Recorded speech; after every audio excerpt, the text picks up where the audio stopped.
हे घे, आणखी सांग. बस. अरे हे काय भाऊ, इतकं कमी रासायनिक खत? शेती सोडली आहेस का? शेती नाही, नादानपणा सोडतोय. मातीचं परीक्षण केलंय. आता तर भाऊ जितकं आवश्यक आहे तितकंच खत शेतात टाकू. हा. शेतकऱ्यांनो, आजच आपल्या जिल्ह्याजवळच्या भूमी परीक्षण प्रयोगशाळेत मातीचं परीक्षण अवश्य करवा आणि मातीची पोषक तत्व, आर्द्रता व रोपांचा विकास बघता केवळ आवश्यकतेनुसारच पोषक तत्व घाला. आणि हो, मातीतलं गंधक, जस्त, बोरॉन सारख्या पोषक तत्वांविषयीही जाणून घ्या. खत आणि जैविक खताच्या योग्य उपयोगानं भूमीचा सकसपणा टिकवून ठेवा, उत्पादकता वाढवा, खर्च कमी करा आणि बहुमोल परकी चलन वाचवण्यातही सहकार्य करा. आणि हो, मंद गतीनं नायट्रोजन उपलब्ध करून देणारी खतं जसं कडुलिंबयुक्त युरियाला प्राधान्य द्या आणि युरियाचा पानांवर शिडकाव करा. अरे वा, तू तर खरोखरी समजूतदार झालास रे. आणखी माहितीसाठी संपर्क करा जिल्हा कृषी अधिकारी किंवा शेतकरी कॉल सेंटर. पैका वसूल करतेस बाबा, करतेस बाबा. तुकाराम, हे तुकाराम. हे शाळेला गेल्या ती. अं? शाळेला गेला? अरे बा नाही सांगायचं तर पटेलाशे बॉल बायडे. वहिलाला म्या शाळेलाच गेलतो, म्हणजे फॉर्म स्कूलला. जिथं शेतकऱ्यांना पिकांचा उपज वाढवायच्या सर्व गोष्टी शिकवल्या जातात, जसं मातीच्या पोतानुसार कोणती खतं योग्य आहेत, कोणती बियाणं आणि गरजेनुसार कोणती कीटकनाशक उत्तम आहेत. खर्च बेताचा, लाभ मोलाचा. हे धर लाला, तुझं कर्ज फिटलंय.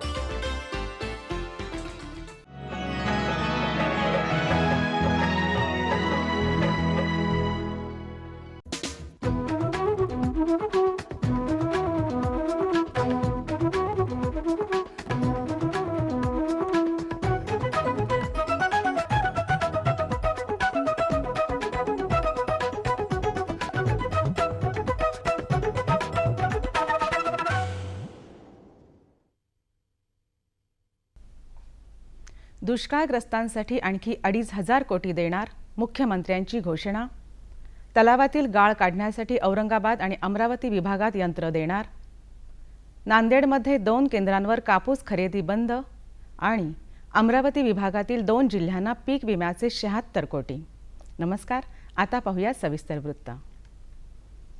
राज्यातील शेतकऱ्यांना दुष्काळासाठी मदत म्हणून आणखी 2,500 कोटी देण्यात येणार आहेत, अशी माहिती मुख्यमंत्री देवेंद्र फडणवीस यांनी दिली. राज्य सरकारला शपथ घेऊन 100 दिवस पूर्ण झाल्याबद्दल सह्याद्री अतिथीगृहावर झालेल्या पत्रकार परिषदेत मुख्यमंत्री बोलत होते.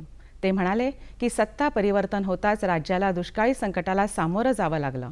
दुष्काळी मदतीपोटी 2,000 कोटी रुपयांचं वाटप झालं असून आपत्कालीन निधीतून आणखी 2,500 कोटी दिले जाणार आहेत.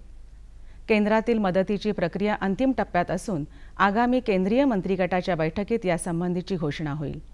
राज्यातील शेतकऱ्यांच्या आत्महत्या चिंताजनक असल्याचं सांगून सिंचनासह सर्व क्षेत्रात मागील आघाडी सरकारनं केलेला भ्रष्टाचार आणि कुशासनाची फळं आजही शेतकरी आणि राज्यातील जनता भोगत असल्याचं मुख्यमंत्र्यांनी यावेळी नमूद केलं. जलयुक्त शिवार अभियानाअंतर्गत तलावातील गाळ काढण्यासाठी औरंगाबाद आणि अमरावती विभागात अनुक्रमे 64 आणि 25 यंत्र उपलब्ध केली जाणार आहेत. राज्याचे पाणीपुरवठा आणि स्वच्छता मंत्री बबनराव लोणीकर यांनी ही माहिती दिली. गेल्या खरीप हंगामात राज्यातील सुमारे 24,000 गावातील पीक आणेवारी 50 पैशांपेक्षा कमी झाल्याचं दिसून आलं आहे. त्यापैकी सर्वाधिक गावं मराठवाडा आणि अमरावती विभागातील आहेत. या दोन्ही विभागातील दुष्काळी परिस्थिती तीव्र आहे. त्या पार्श्वभूमीवर हा निर्णय घेतला असल्याचं लोणीकर यांनी सांगितलं. या दोन्ही विभागातील धरणांमध्ये पाणीसाठा नसल्यामुळे धरणातील गाळ काढणं शक्य होईल. नांदेड कृषी उत्पन्न बाजार समिती अंतर्गत 2 ठिकाणी सुरू असलेलं CCIचं कापूस खरेदी केंद्र गेल्या काही दिवसांपासून बंद झालं आहे. जागेचं कारण देऊन कापसाची खरेदी थांबवल्यामुळे शेतकऱ्यांना नाईलाजास्तव कापूस खासगी व्यापाऱ्यांना द्यावा लागत आहे. नांदेड कृषी उत्पन्न बाजार समितीच्या अंतर्गत अर्धापूर तालुक्यातील दाभड आणि कदलगाव इथं 13 नोव्हेंबरपासून कापूस खरेदी सुरू झाली. केंद्र सरकारनं जाहीर केलेल्या किमान आधारभूत किमतीनुसार प्रारंभी क्विंटलला 4,050 रुपये या भावानं कपाशीची खरेदी सुरू करण्यात आली. परंतु लगेच कापसाच्या धाग्यांची लांबी कमी येत असल्याचं कारण देऊन भावात 100 रुपयांची कपात करण्यात आली. तरीही शेतकऱ्यांनी कापसाची विक्री सुरूच ठेवली. मात्र या दोन्ही ठिकाणी कापूस ठेवण्यासाठी जागा नसल्याचं कारण देऊन कापूस खरेदी 31 जानेवारीपासून बंद करण्यात आली आहे. जळगाव जिल्ह्यात यंदा खरेदी केंद्राची संख्या घटल्यानं मक्याची खरेदी थंडावली आहे. जिल्ह्यात मार्केटिंग फेडरेशनच्या माध्यमातून दरवर्षी साधारणतः 20 ते 22 ठिकाणी केंद्र सुरू असून आधारभूत किमतीनं मका तसंच ज्वारी खरेदीची व्यवस्था केली जाते. मात्र यंदा जेमतेम 12 ठिकाणीच खरेदी केंद्र सुरू करण्यात आली आहेत. त्यातही मोजून 5 केंद्रांवर खरेदी होत आहे. पुरेशा गोदामाअभावी उर्वरित सर्व खरेदी केंद्र सध्या नुसती नावाला सुरू असल्याचं निदर्शनास आलं आहे. आधारभूत किमतीनं खरेदी थांबल्यानंतर खुल्या बाजारात कमी दरानं मक्याची खरेदी करणाऱ्या व्यापाऱ्यांचं त्यामुळे सध्या फावत आहे. जिल्ह्यातील बागायती आणि जिरायती शेतकरी खरीप आणि रब्बी हंगामात दरवर्षी मक्याची लागवड मोठ्या प्रमाणात करत असतात. अमरावती विभागातील 2 जिल्ह्यात प्रायोगिक तत्वावर राबवण्यात आलेल्या हवामानावर आधारित पीक विम्यापोटी 76 कोटी 39 लाख रुपयांचा परतावा देण्यात आला आहे. अमरावती व यवतमाळ या 2 जिल्ह्यात ही योजना राबवण्यात आली होती. दुष्काळाच्या पार्श्वभूमीवर वारंवार पॅकेजची मलमपट्टी करण्याऐवजी राज्य सरकारनं शेतकऱ्यांच्या शेतीला विमा संरक्षण दिलं आहे. त्यानुसार अमरावती विभागातील आत्महत्याग्रस्त यवतमाळ व अमरावती जिल्ह्यात खरीप 2014 मध्ये हवामानावर आधारित पीक विमा योजना राबवण्यात आली. प्रायोगिक तत्वावर या 2च जिल्ह्यांची निवड पहिल्या टप्प्यात करण्यात आली होती. कापूस, सोयाबीन, मूग, उडीद यासारख्या पिकांना योजनेअंतर्गत संरक्षण देण्यात आलं. भुईमूग पिकाला पेरणीनंतर 10 ते 12 दिवसांच्या अंतरानं पाणी द्यावं. पेरणी होऊन 8 ते 10 दिवसांच्या आत रुजवा न झालेल्या ठिकाणी बियाणं पेरून नांग्या भरून घ्याव्यात. लवकर पेरणी केलेल्या भुईमुगाचं पीक 1 महिन्याचं होऊन त्यास फुलं येण्यास सुरुवात झाली असल्यास त्यात निंदणी करून भर देण्याचं काम हाती घ्यावं.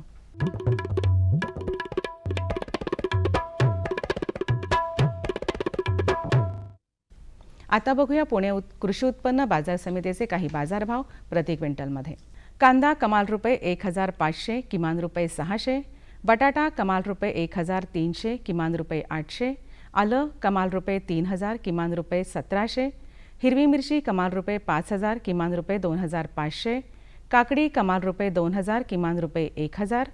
गाजर कमाल रुपये 1,400, किमान रुपये 700. भेंडी कमाल रुपये 4,500, किमान रुपये 2,000. टोमॅटो कमाल रुपये 2,000, किमान रुपये 800 आणि कारलं कमाल रुपये 4,500 आणि किमान रुपये 3,000. कृषी बाजारभावाविषयक अधिक माहितीसाठी www.agmarknet.nic.in किंवा www.msamb.com ह्या संकेतस्थळाला भेट द्या.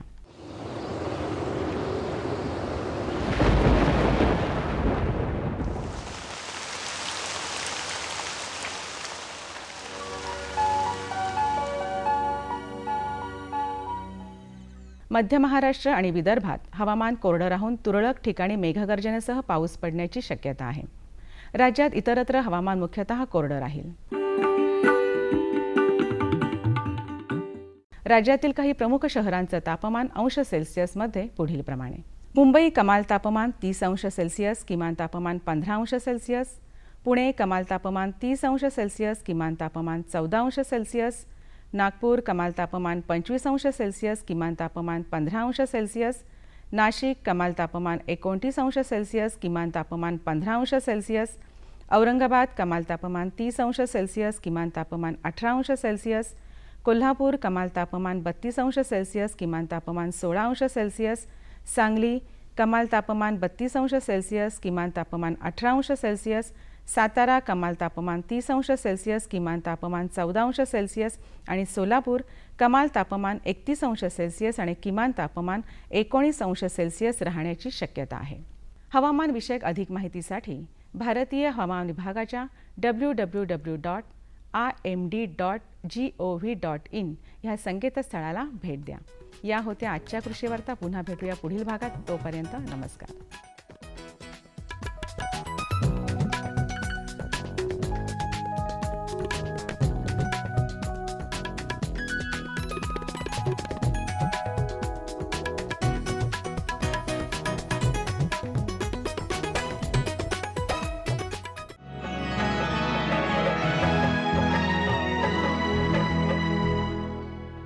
सुगंधाच्या दरवळीमध्ये, स्वादाच्या बहारीमध्ये, प्रगतीच्या डहाळ्यांमध्ये पसरणाऱ्या हास्यांमध्ये, हिरव्यागार झाडांमध्ये, मोठ्या मोठ्या सौद्यांमध्ये, गोड मधुर गुंजनामध्ये, आनंदाच्या चाहुलीमध्ये.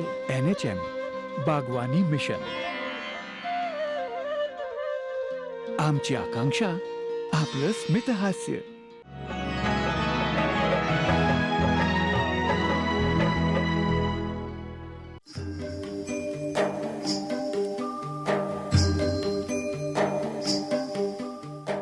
महात्मा फुले कृषी विद्यापीठ राहुरी हे महाराष्ट्रातील कृषी शिक्षण क्षेत्रातील अग्रगण्य विद्यापीठ म्हणून ओळखलं जातं. महाराष्ट्रातील एकूण 4 विद्यापीठांपैकी एक महत्त्वाचं विद्यापीठ म्हणून महात्मा फुले कृषी विद्यापीठाची ओळख आहे. या अंतर्गत इतर कृषी महाविद्यालयांचा समावेश होतो. शेती संदर्भात कृषी शिक्षण, कृषी संशोधन आणि कृषी विस्तार या विषयांवर इथे काम चालतं. महात्मा फुले कृषी विद्यापीठ राहुरी अंतर्गत विस्तार शिक्षणाचे विविध उपक्रम राबवले जातात. विस्तारविषयक उपक्रमामध्ये साधारणपणे विभागीय विस्तार केंद्र, जिल्हा विस्तार केंद्र, कृषी विज्ञान केंद्रे, कृषी तंत्रज्ञान माहिती केंद्र यामार्फत विस्ताराचे कार्य चालतं. त्याचप्रमाणे कृषी महाविद्यालय पातळीवरती कृषी महाविद्यालय पुणे, कृषी महाविद्यालय कोल्हापूर, कृषी महाविद्यालय धुळे येथे विस्तार गटाची स्थापना करण्यात आलेली आहे. या विस्तार गटामध्ये साधारणपणे 50 ते 55 खेड्यांचा एक समूह तयार केलेला आहे. या खेड्यामध्ये विद्यापीठाने विकसित केलेले सुधारित तंत्रज्ञान आपण शेतकऱ्यांच्या बांधावरती प्रत्यक्ष पीक प्रात्यक्षिकामार्फत त्यांना देण्याचा प्रयत्न करतो. सुरुवातीला आपण शेतकऱ्यांना बियाण्याची उपलब्धता करून देतो. अगदी सुरुवातीपासून त्याची लागवड कशी करायची, पेरणी कशी करायची, खतांची मात्रा कुठली द्यायची, कुठल्या अवस्थेमध्ये पिकांना खते द्यायची, पाणी कुठल्या अवस्थेमध्ये त्यांना उपलब्ध करून दिलं पाहिजे याची आपण इत्थंभूत माहिती शेतकऱ्यांना उपलब्ध करून देतो. महात्मा फुले कृषी विद्यापीठाच्या प्रवेशद्वाराजवळच शेतकऱ्यांसाठी कृषी तंत्रज्ञान आणि माहिती केंद्राची स्थापना केलेली आहे.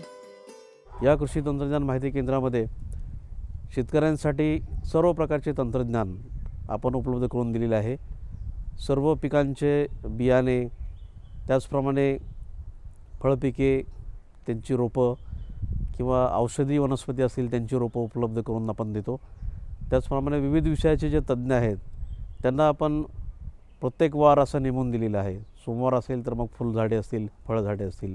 मंगळवार असेल तर मग त्या दिवशी एकात्मिक कीड व्यवस्थापन असेल, एकात्मिक रोग व्यवस्थापन असेल. असे वेगवेगळ्या विषयावरती वेगवेगळ्या वेळेमध्ये विद्यापीठातील सर्व शास्त्रज्ञ आपल्याला उपलब्ध करून दिलेले आहेत. आणि त्यासाठी एक टोल फ्री क्रमांक शेतकऱ्यांसाठी आपण उपलब्ध करून दिलेले आहे, ज्यावरती सर्व शास्त्रज्ञ हे शेतकऱ्यांना साधारणपणे सकाळी 9 ते सायंकाळी 6 वाजेपर्यंत उपलब्ध असतात. शेतकरी आणि शास्त्रज्ञ मंच स्थापन करण्याचा प्रथम मान महात्मा फुले कृषी विद्यापीठाला मिळालेला आहे. या संकल्पनेचा प्रमुख उद्देश हा असा होता की शेतकरी आणि शास्त्रज्ञ यामधला जो गॅप आहे किंवा जे अंतर आहे, जी दरी आहे ती कमी करण्यासाठी हे शेतकरी आणि शास्त्रज्ञ कुठेतरी एका मंचावर एकत्र आले, एका पातळीवरती एकत्र आले पाहिजे, जेणेकरून शेतकऱ्यांचे जे प्रश्न आहेत ते शास्त्रज्ञाला कळाले पाहिजे आणि या योगे त्यांच्या प्रश्नाचं संशोधन हे प्रत्यक्ष लॅबॉरेटरीमध्ये किंवा विद्यापीठामध्ये संशोधन करून त्यांचे समस्या सोडवण्यासाठी प्रयत्न करता येईल हा या पाठीमागचा उद्देश होता. साधारणपणे 2006 पहिल्या शेतकरी शास्त्रीय मंच कोल्हापूर येथे शेतकरी शास्त्रीय मंचची स्थापना झाली. आजच्या घडीला आजच्या सद्यस्थितीला साधारणपणे विद्यापीठामध्ये 10 जिल्ह्याच्या कार्यक्षेत्रामध्ये 42 शेतकरी शास्त्रज्ञ मंच आहेत. यामध्ये साधारणपणे जवळपास 1600च्या वरती शेतकरी याचे सभासद आहेत आणि या शेतकरी सभासदांना आपण एक ओळखपत्र दिलेले आहे, ज्याच्या आधारे त्यांना मंत्रालयीन पातळीवर किंवा कृषी विभाग किंवा शासनाच्या ज्या वेगवेगळ्या योजना आहेत या योजनांमध्ये समाविष्ट करण्यासाठी किंवा सहभागी करून घेण्यासाठी एक विद्यापीठाचा प्रतिनिधी म्हणून एक विद्यापीठाचा एक प्रगतशील शेतकरी अशी त्याची एक ओळख निर्माण व्हावी किंवा त्याला ओळखलं जावं या उद्देशाने आपण त्यांना ते ओळखपत्र दिलेले आहेत. महात्मा फुले कृषी विद्यापीठ अंतर्गत अनेक प्रशिक्षण शिबिरं त्याचबरोबर विविध उपक्रम राबवले जातात. कृषी विज्ञान केंद्रामध्ये साधारणपणे कौशल्य आधारित प्रशिक्षण कार्यक्रम आपण घेतो. त्याचप्रमाणे पथदर्शी प्रकल्प जे आहेत, फ्रंटलाईन डेमॉन्स्ट्रेशन ज्याला म्हणतो आपण पिकांच्या बाबतीमध्ये, संशोधनाद्वारे जे सुधारित जातींचे बियाणे किंवा ज्या जाती तयार झालेल्या आहेत याचे आपण फ्रंटलाईन डेमॉन्स्ट्रेशन ज्याला पथदर्शी ट्रायल्स आपण म्हणतो ते आपण घेतो. त्याद्वारे जे निर्माण झालेलं जे बियाणं आहे त्या बियाणाचं गुणन ज्याला मल्टिप्लिकेशन आपण म्हणतो हे करून आजूबाजूच्या परिसरामध्ये किंवा त्या पंचक्रोशीमध्ये किंवा गावामध्ये हे बियाणाचा प्रसार कसा होईल याचा आपण काळजी घेतो. आणि प्रत्येक शेतकऱ्यांना आपण जेव्हा नवीन वाणाचं जेव्हा बियाणं आपण देतो त्यावेळी त्यांना आपण सांगतो की हे बियाणं तुम्ही आजूबाजूच्या किंवा आसपासच्या गावातील शेतकऱ्यांना द्या, जेणेकरून त्यांनाही सुधारित तंत्रज्ञान मिळून एकूणच त्यांच्या उत्पादनामध्ये भर पडेल. विद्यापीठामार्फत शासनाच्या मदतीनं अनेक योजना राबवल्या जातात, ज्यांचा शेतकऱ्यांना नक्कीच लाभ मिळतो. यामध्ये साधारणपणे शेतकऱ्यांसाठी विविध योजना आहेत. त्यामध्ये आंतरपीक पद्धती आहे, सुधारित अवजारे आहेत. आंतरपीक पद्धतीमध्ये साधारणपणे महाराष्ट्रासाठी ऊसामध्ये बटाटा हे जे आंतरपीक आहे याचे साधारणपणे जे प्रयोग घेतलेले आहेत विद्यापीठ प्रक्षेत्रावरती त्याचे अगदी चांगले निष्कर्ष आहेत. साधारणपणे बटाट्याचं जे कमी कालावधीचं जे पीक आहे त्यामधून जे मिळणारं उत्पादन आहे त्या उत्पादनामध्येच ऊस लागवडीचा सर्व खर्च निघून जातो. म्हणजे ही एक शेतकऱ्यांसाठी एक अतिशय आशावादी आणि चांगली बाब आहे. त्याचप्रमाणे राष्ट्रीय कृषी विकास योजनेअंतर्गत विविध जे अवजारे आहेत त्या भागामध्ये जे प्राधान्यक्रमाने जे पिके घेतली जातात त्यासाठी लागणारे जे अवजारे आहेत ह्या अवजारे खरेदी करण्यासाठी त्यांना काही प्रमाणामध्ये सबसिडी किंवा ज्याला आपण अनुदान म्हणतो ते आपण उपलब्ध करून दिले जाते, जेणेकरून शेतकऱ्यामध्ये त्याचा प्रचार आणि प्रसार हा मोठ्या प्रमाणावर होईल. महात्मा फुले कृषी विद्यापीठ शेतकऱ्यांबरोबर आदिवासी बांधवांसाठी अनेक पथदर्शी प्रकल्प यांनी राबवले आहेत.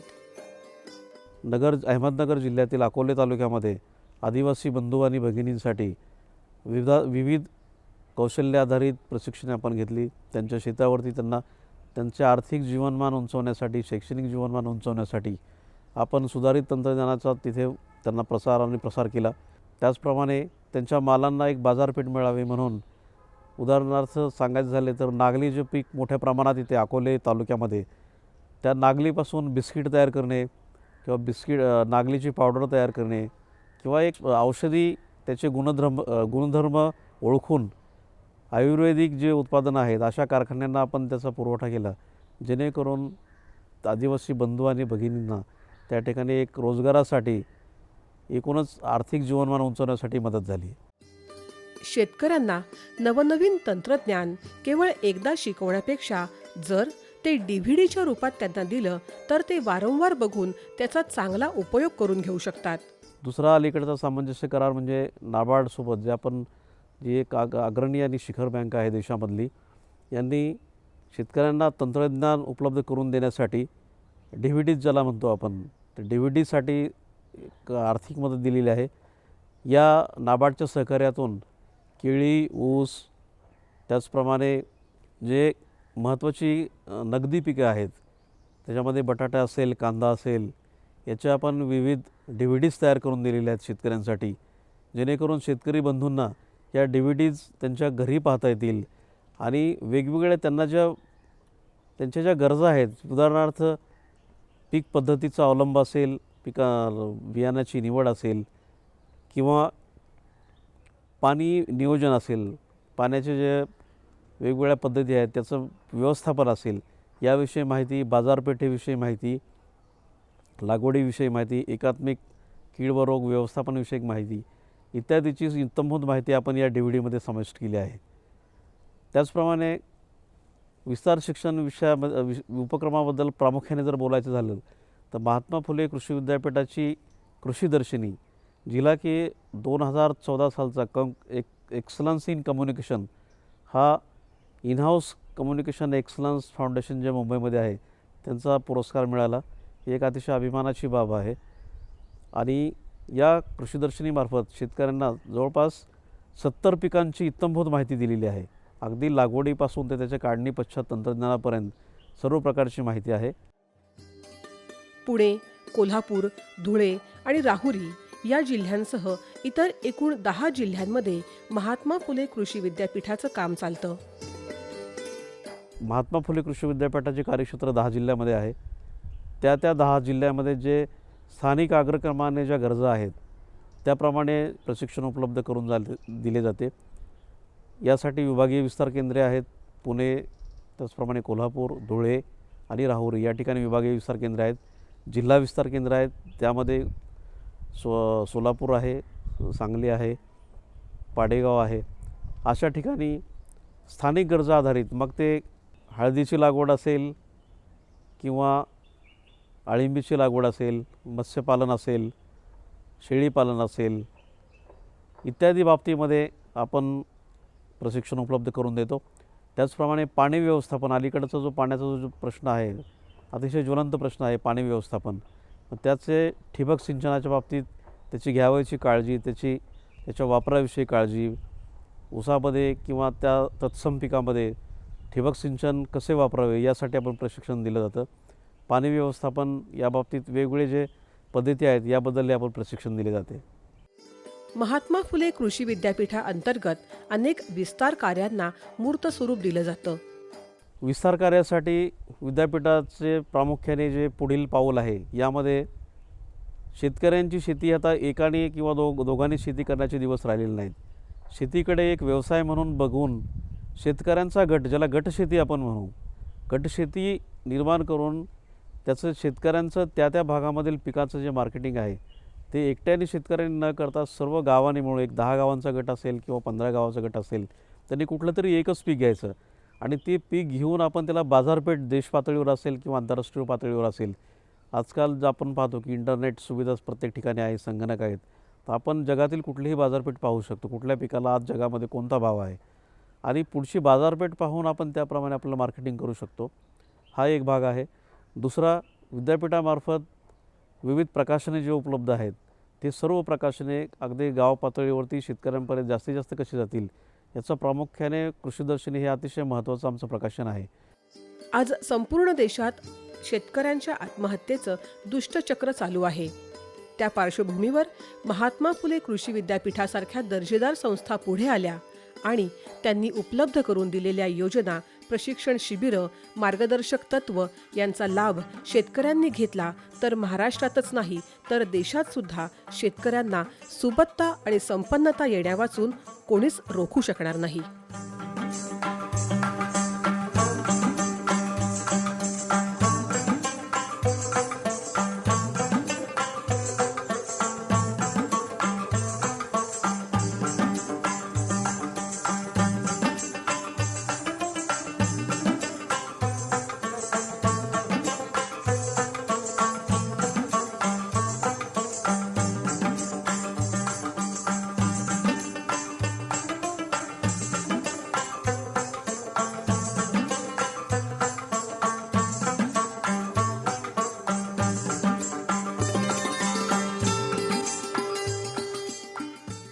आमचा पत्ता निर्माता कृषी दर्शन, दूरदर्शन केंद्र पुणे.